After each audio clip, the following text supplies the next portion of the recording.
and gentlemen, the President and Vice President of the United States.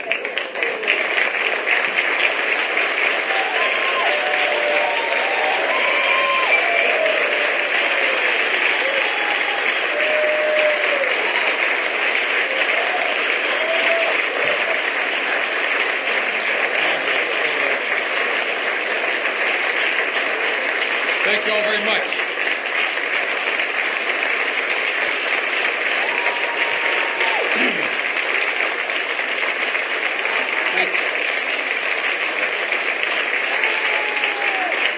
Welcome to the White House.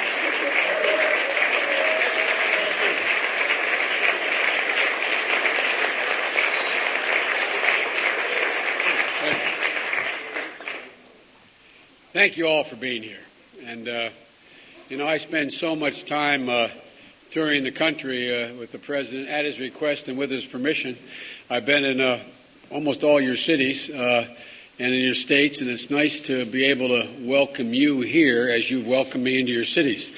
So thank you for the way you have treated us and our staff as we've wandered through your cities. And I look out and see some old and good and very close friends and some new friends I've made in the last year. Mr. President, these men and women have been incredibly cooperative with us in the Recovery Act. And one of the aspects of the job that I like the best is I spend, as you all know, once a week on the phone with somewhere between 7 and 12 of you.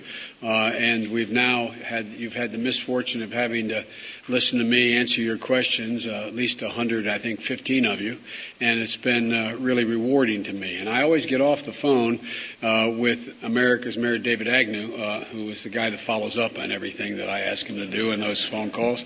I'm not sure how well David likes the phone calls, but all kidding aside, it's been incredible to work with you in implementing the Recovery Act. As I said, I've spoken to well over 100 of you on the telephone, and I've visited a number of you in your cities.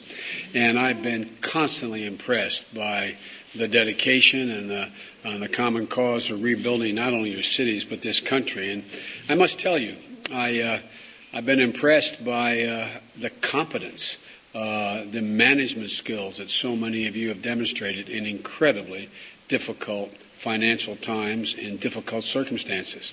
The leadership of each and every one of you in this room is the basis upon which I think this recovery is going to grow. We have plenty of work ahead of us, but look at what we've already managed to accomplish for American cities. The estimates range from 2 to 2.4 million jobs saved or created.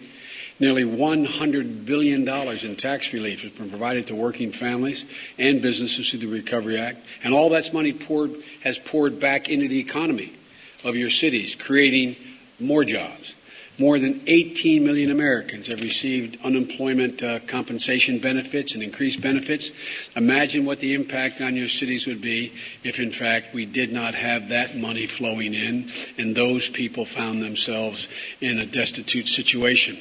More than 3,000 public housing authorities, 3,000 authorities have been awarded Recovery Act funding totaling $1 billion, helping create jobs, retrofitting housing, supporting construction projects to improve public housing all across the country.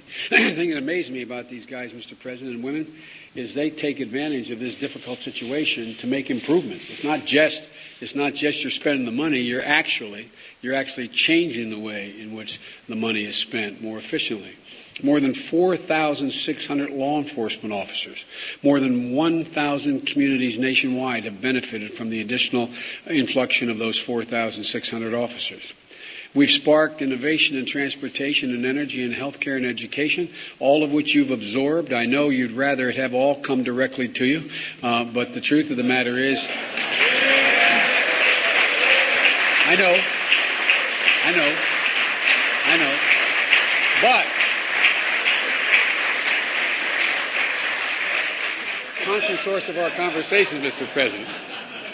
Well, look, a great many of the Recovery Act projects can be described in any mayor's favorite 6 words. I think it's 6. I got to make sure. I got to count my words these days, Mr. President. 6 words: ahead of schedule and under budget. That has been the real news of the Recovery Act. And thank you all for the management you have exercised in seeing to it that happens. And all in all, we're helping working men and women get through some very, very tough times today while building an economy of tomorrow. And the man making this all possible, literally, the single engine, the piston that's driving this whole operation, making sure that we don't walk away from our cities, we don't walk away from this recovery, we take the chances we're taking to generate growth here, is a man who came from a big city himself. I see his Mayor Daley, sitting right here in front. And the president understands. He understands your distinct needs. And he knows that nothing we do around here means anything if men and women don't have jobs. Not just any job, but jobs that you can raise a family on. Jobs that serve as a foundation for the 21st century economy we're determined to build. He also knows that, as Walt Whitman put it, a great city is that which has the greatest men and women. He knows your cities are full of great men and women.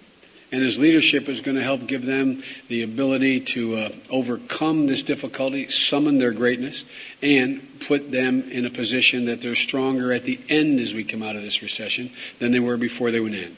So, ladies and gentlemen, it's my great honor to present to you the President of the United States of America, Barack Obama.